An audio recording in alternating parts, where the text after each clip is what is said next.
Good afternoon, everybody. Welcome, welcome. Oh, green screen is a little off there. How about that? There we go.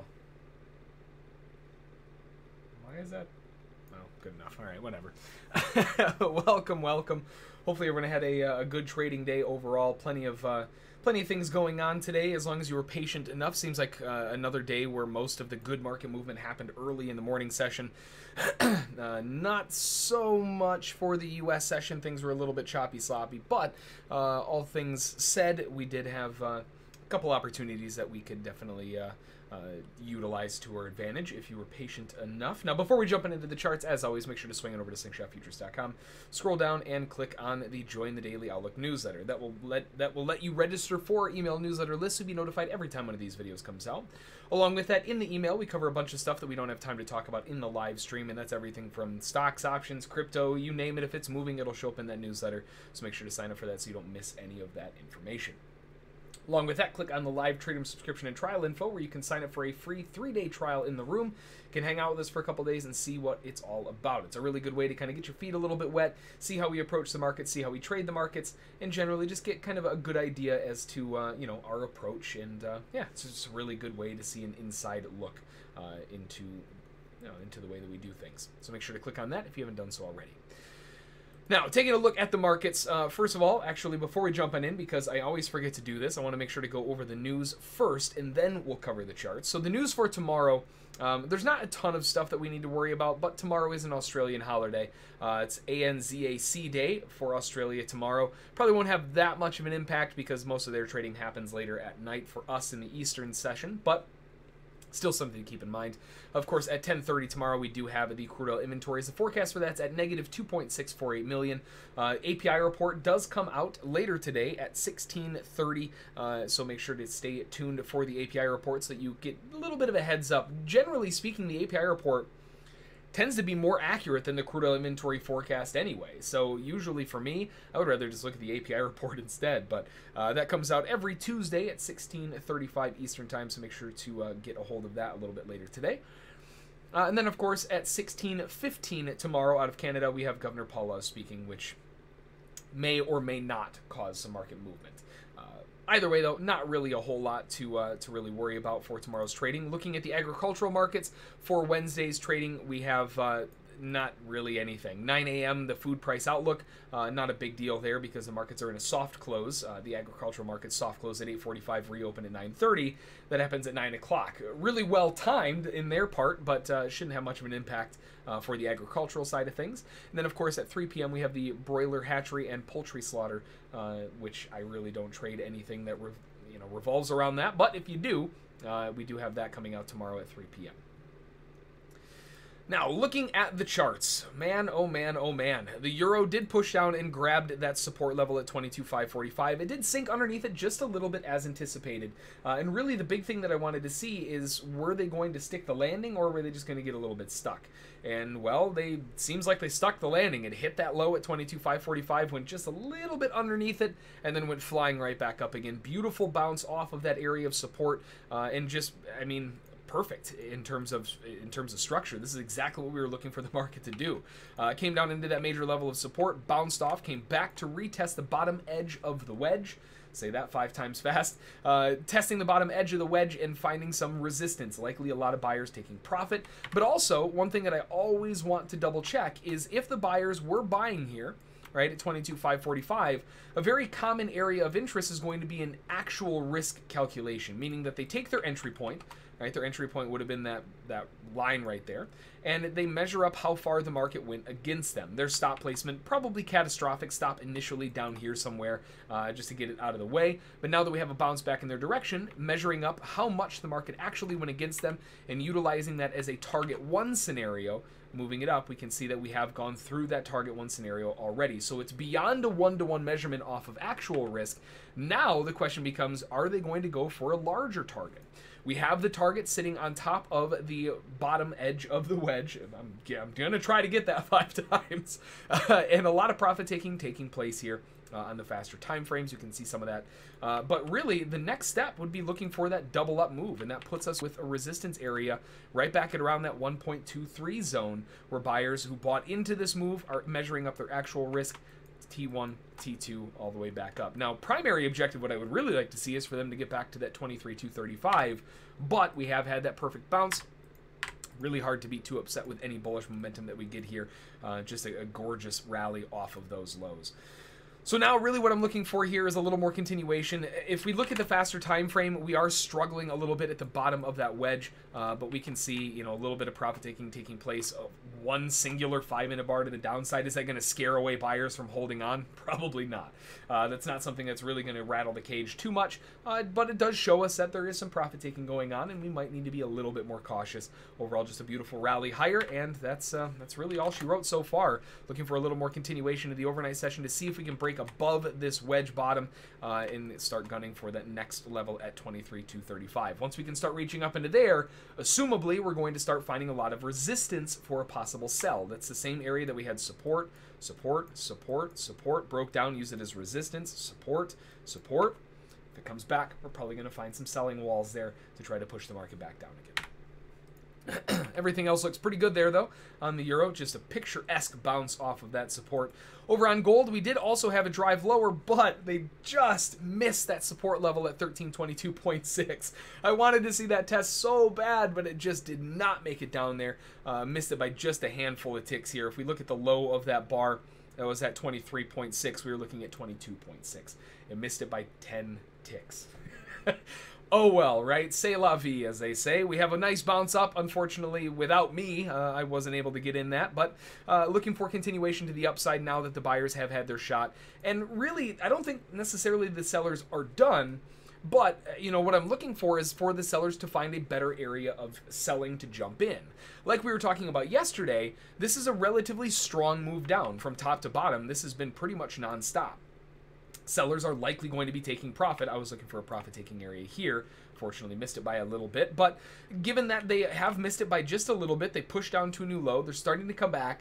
It wouldn't be a surprise at all to see sellers trying to find some better prices to come in on. And what better place than an open kind of gapping area fill? They did technically fill that gap to the tick, so it's not an open gap, but just visually you can kind of see it. It stands out. You know, it's like, oh man, what's this open space here? A lot of traders, as they see it as kind of a visually apparent area, it creates sort of a self-fulfilling prophecy because everybody's watching that same place because it's just obvious. And you're likely going to find a reactionary move off of that location. Now, like always, drawing up a level of horizontal support and resistance in that area, we can obviously see that 1336.3 is a nice area of resistance, and just above that is another one at 40.2. Lots of bouncing in and around that zone to give the market something to work with. That would be the area that I would prefer to see sellers coming in on to try to drive the market back down to the lows. Again, I'm still looking for that 22.6, but now that we've come so close and missed it, if it does come back, we might end up breaking down through it a little bit, and that's where the next level of support comes into play, just underneath that at 17.4. So we can get a little bit more continuation through that support. That might not be a bad thing, because as we can see, it lines up really nicely with that rising wedge bottom, everything coming into play in the same location. So definitely an area that I want to be paying attention to around that 1317 zone. Now, we do have a new level of support coming into play with that strong bull bounce to the upside at 25.1. And so far, the market even came back and retested it again, proving that it actually is there. It's holding really nicely.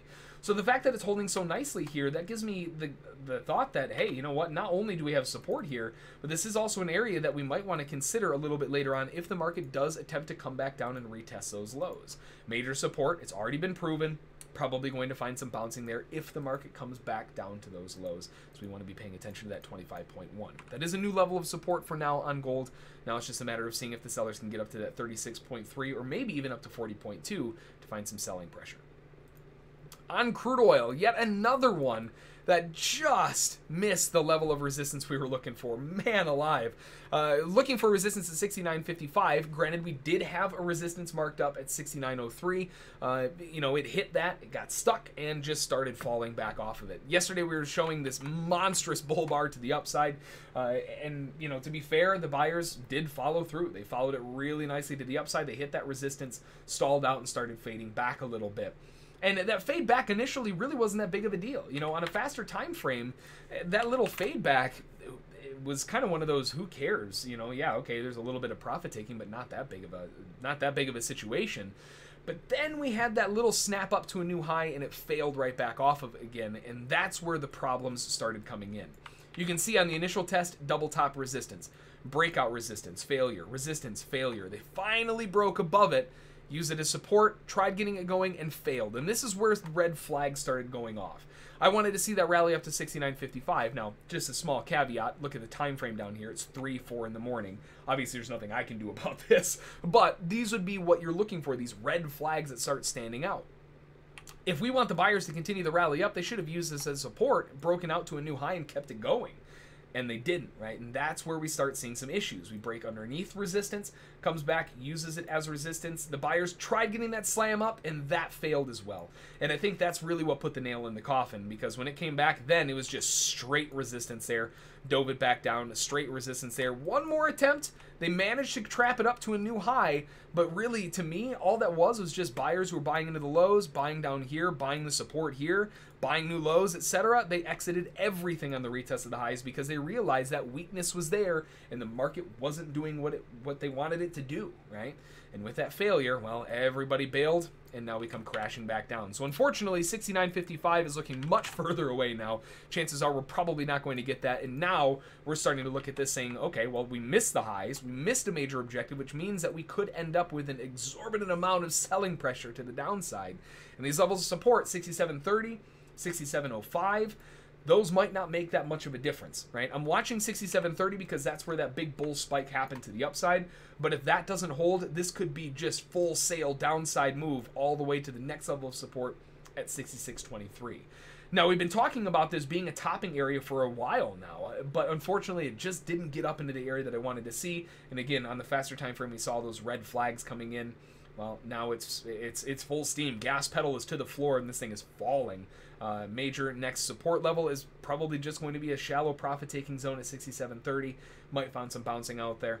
But 67.05 after that, and then really the big one, 66.23, where we're looking for the next bouncing zone. But keep in mind, this overall channel to the upside, a little bit of an issue, right? This channel going up, we blew off the highs. Now we missed the highs. I would still love to see a test up there. Man, that would be juicy up there for a short.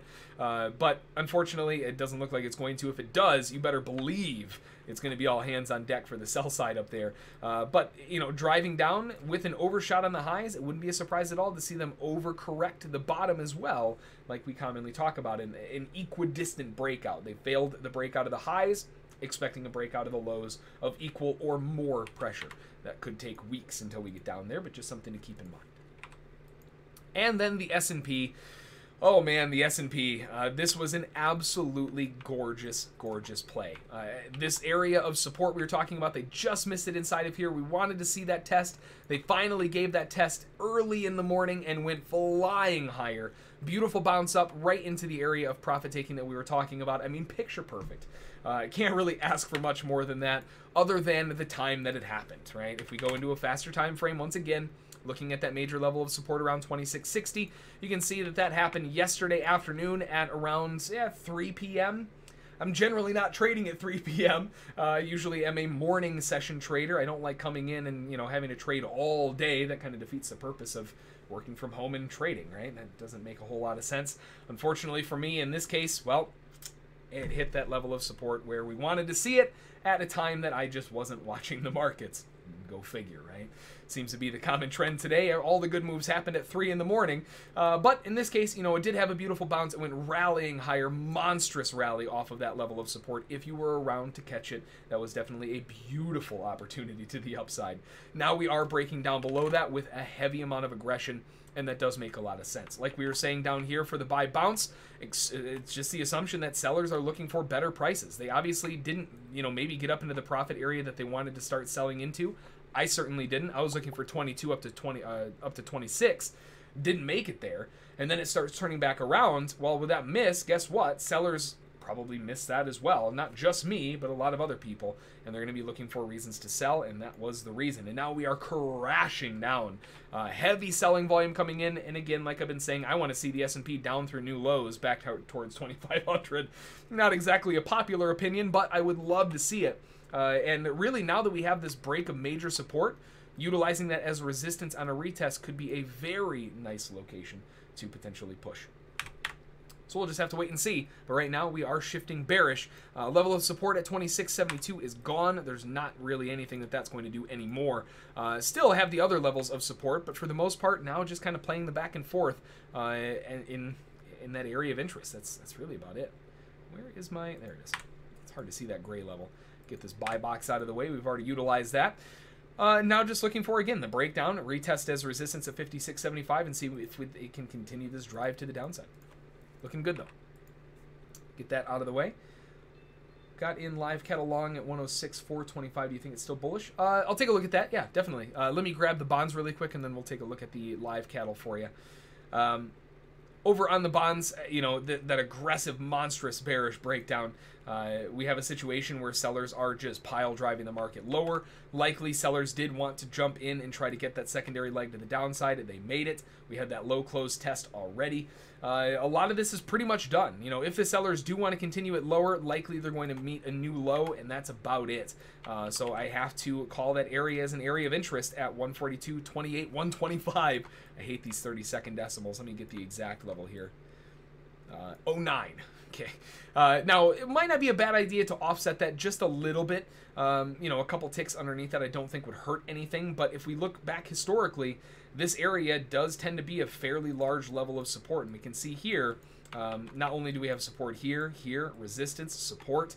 Wouldn't be surprised to see it dip a little bit lower. So looking for just a move underneath it by a little bit, down to 142.12, 500. And again, let me get the exact level, 04, as the major level of support there, if they end up breaking down.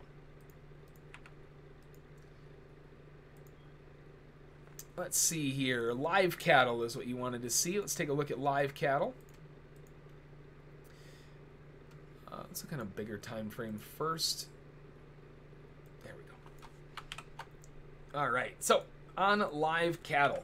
Now, just out of curiosity, what time frame are you trading? Are you looking at like a 5-minute chart? Are you looking at a daily chart? What's your preferred entry area or type of chart, just so I can kind of see where you're coming from here? 106.425. A little bit of a harder entry up at the top there. You know, I think in the grand scheme of things, this is just looking at a 5-minute chart. But looking at the grand scheme of things here, you know, something like a 20-minute chart, I don't really have a 20-minute chart. 30-minute chart's going to be close. I mean, one way or another. I think the big thing that I'm really looking for is for the buyers to get up to here. You know, until something like that happens, this open gap to the downside, I have to assume that every time it breaks to a new high, there are going to be sellers there. They're going to want to sell the high, just like when it goes down to the low, buy the low, buy the low. But notice a difference here. Something drastically stands out. This low missed, right? So because that low missed, that starts kind of alluding to the fact that, hey, well, we have a massive miss on the lows. We're probably going to go through the highs. And a lot of times when they miss that low, not only do they go through the highs, but they end up going with a secondary leg. So I don't necessarily think that it's done. It is definitely coming under pressure, though, and that's, again, not that big of a surprise. You have a possible wedge top. Yeah, it won't let me...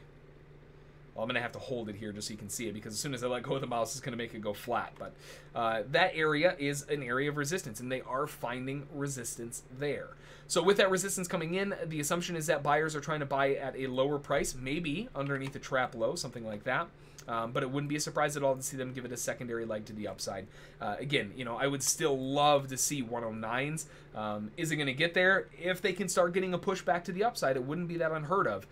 But the area that we're in right now, I think it's sellers above the highs trying to fade these tops, just like buyers were fading the lows down here.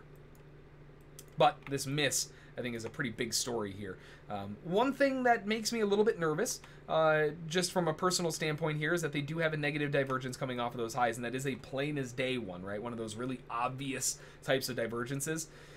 That could cause some issues. That might cause a slightly deeper correction lower, which means that this trap low around 104 would be a pretty big area of interest to kind of keep an eye on. So, but longer term, I don't necessarily, have that big of a problem with it. If we look at something like a daily chart, obviously this is pretty overextended. Let me get rid of the active trader here. This is pretty overextended to the downside, and it would not hurt my feelings at all to see this as a congestion area before a potential rally up. And why do I say that? Well, trap low, and every time the sellers have tried to get underneath that low has been a monstrous failure on the daily.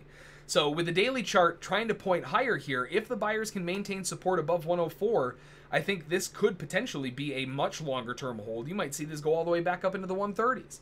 But again, first things first, we got to start filling in this gap and getting these sellers out of the way, because that's the biggest problem right now. So right now, as long as we stay above 104, maybe give it a buffer by a little bit, maybe down to 103, we should be okay, right?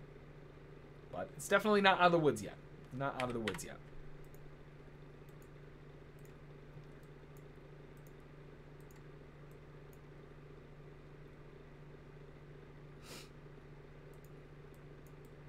So some of the other markets that we've been keeping an eye on, let's look at a daily here.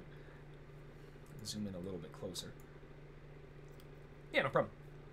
A couple of the stocks, and of course we do have a couple of the futures markets that we've been looking at as well. Corn being one of them.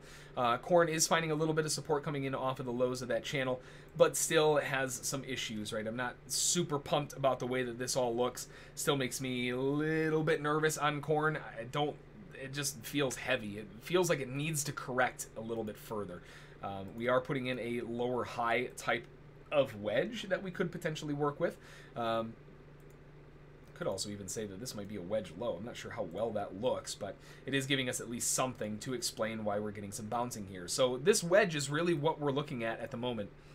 Either it's going to break down or it's going to break up, one way or another. But I think generally speaking, this is going to have to default back to a longer term time frame, like a weekly chart. And right now, it seems like corn is having a really hard time hanging on to these highs. We're cycling off the weekly 200 period moving average. There's a lot of resistance coming down here on corn.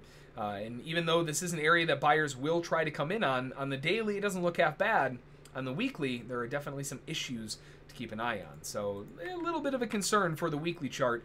Honestly, what I would really like to see for corn is a spike to the upside to trap this inside swing at around 420s, 418 or so. I think that would be the big area of interest. Right now, we're just kind of in the middle. We're holding higher lows. We're holding lower highs. We're just kind of stuck. So really what I would like to see is a breakout attempt up into 420s. A failure back down would look really, really nice. Might not be able to get that for a couple weeks, though, given how this is looking at the moment. Over on Twitter, Twitter is seeing some follow-through bearishness to the downside, retesting 29.71, bounced about 30 cents off of that area already. Beautiful bounce off of that 29.71, almost came down and retested 29.43, which is the next big level of support. But we're down into that buy zone, and so far it is holding pretty nicely for a good bounce there. Like I said, it's about a 30-cent bounce off of that already, and it might have even gone further.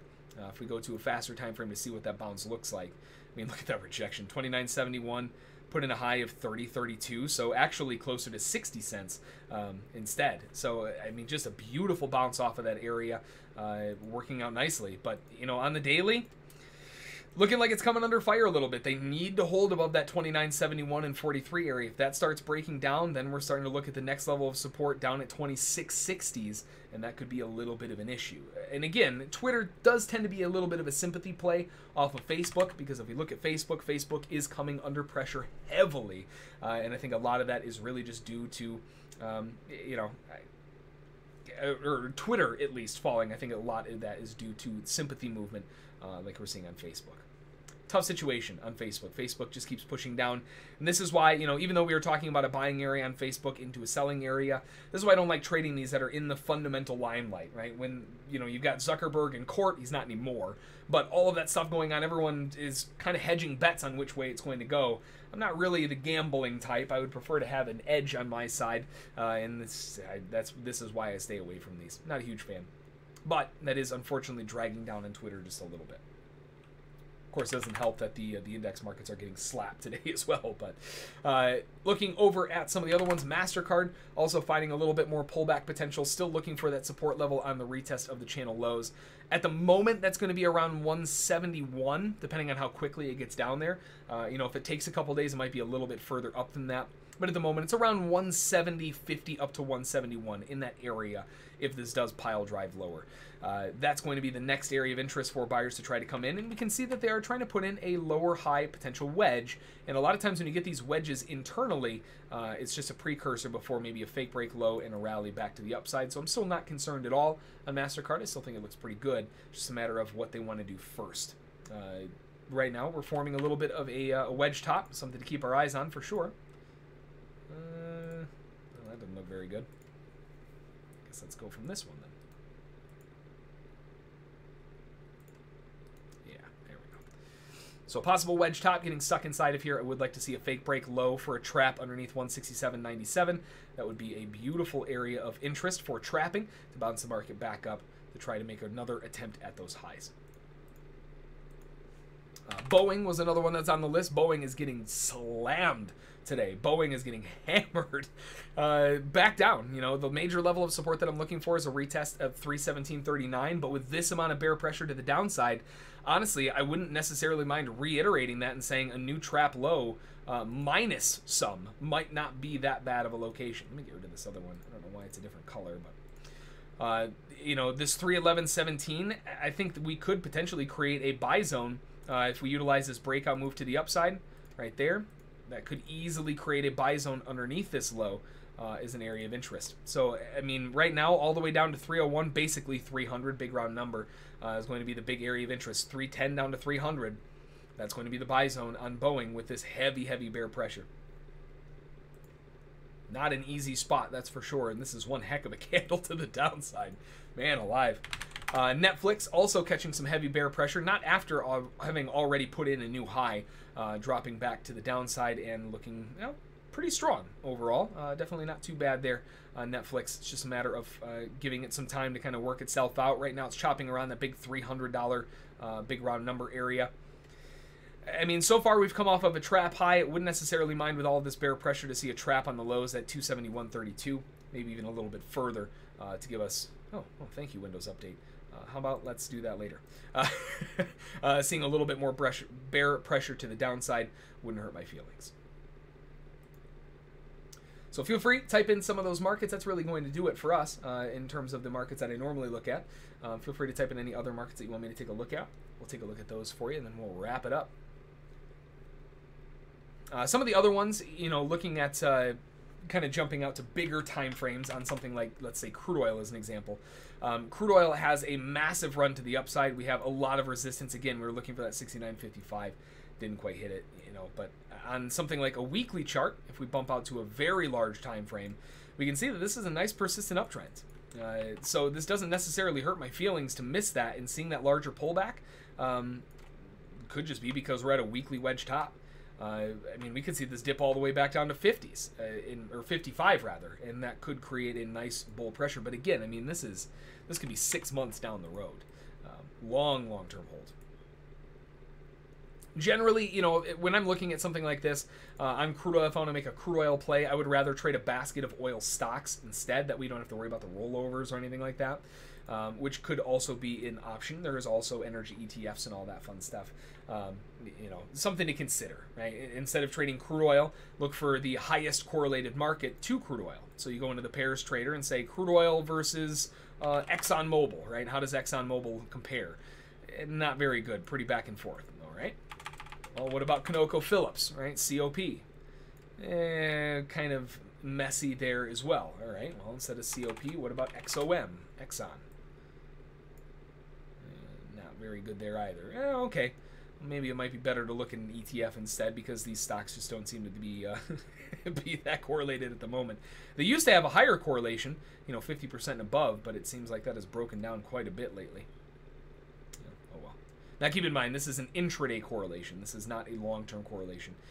So long-term correlation, they're still going to hold a little bit better, but something to keep in mind. You know, if we compare crude oil to Exxon, a little bit more bearish on Exxon, COP. ConocoPhillips looks pretty good for the upside. You know, so maybe a correlated pair would be COP as an alternative to crude oil for a longer term hold, just because it does seem to be following along a little bit better, or at least closer to it. Could look at BP too, some of the others. BP doesn't look bad. A little bit cheaper too.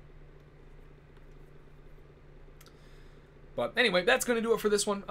You know, for the most part, a lot of sitting and waiting. We've had some beautiful bounces and just gorgeous plays that we've had come to fruition, really, what we were looking for across the markets. Now it's just a matter of waiting for them to come back into alignment into areas of interest. S&P looking to utilize 26.5675 as resistance.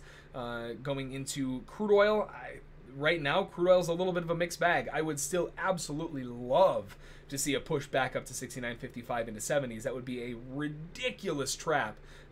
Probably won't happen, but if it does, I'm definitely going to be all eyes. The euro's bouncing off a major support. Gold missed major support by just a little bit. Bonds has a little bit to go. 142, I believe it was 142.04 was the 30-second rounding. I think that's right. But anyway, that's going to do it for this one. As always, if you have any questions, feel free to send me an email, jbrink@slingshotfutures.com. Hopefully you had a good trading day, and like we always say, it doesn't matter what market you're trading, make a plan, trade the plan, follow those rules, and you'll be A-okay. Until next time, make sure to click the subscribe button underneath the video, click the little notification icon to the right of that, so you're notified every time we go live. We go live on YouTube Monday through Thursday doing our market analysis, so make sure to click those so you don't miss those ever again. Otherwise, though, enjoy the rest of your trading day, and we will see you all tomorrow. Have a good one.